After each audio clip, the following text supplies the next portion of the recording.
So Mike Pence appeared on ABC News and the topic of Trump's potential indictment came up. Have a listen. I'm sure you've seen Donald Trump is saying that he's going to be indicted on Tuesday. He's calling for people to protest. Now, we don't know if that's true. The Manhattan DA has not said anything about it.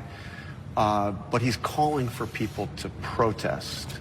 Is that irresponsible?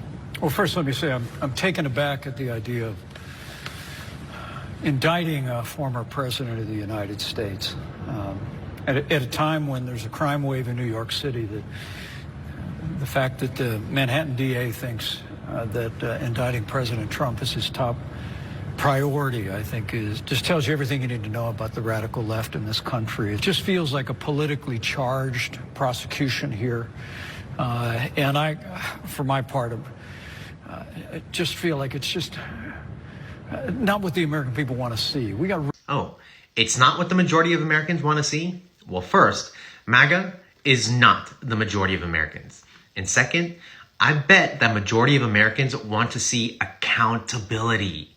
Nobody is above the law. And Mike, we're taken aback too at the idea that the former president committed crimes and that we're now in this position where we have to indict a former president for committing crimes.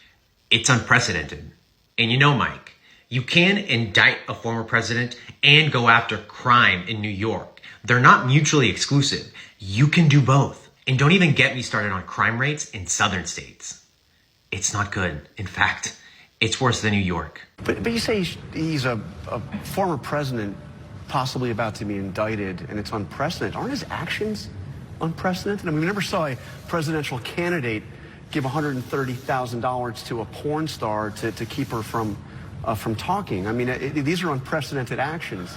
Well, John, as you know, those events transpired before I even joined the national ticket, and so I can't speak to the merits of the case. The payoff happened just 2 weeks before the election. But I can't speak to the merits of the case. Yeah. And in America, you're innocent until proven guilty. That's not always true in the national media, but it is true in our justice system. And look, I know that President Trump can take care of himself. Yeah. And this process will play out if, in fact, an indictment comes down. So I want to ask you about the most morally weak vice president and politician. Innocent until proven guilty, right, Mike? I'm sure you felt the same way during all of those lock her up chants leading up to the 2016 election and after. And let's remember two things, Mike. Trump admitted to this. And two, Trump's own Department of Justice prosecuted Michael Cohen for the exact same thing. So I guess Democrats are now the party of law and order because we believe that when people commit crimes, you're held accountable, regardless of who you are. Nobody's above the law. Not the president, not the vice president, not any politician. And if you commit crimes, they're going to come after you too.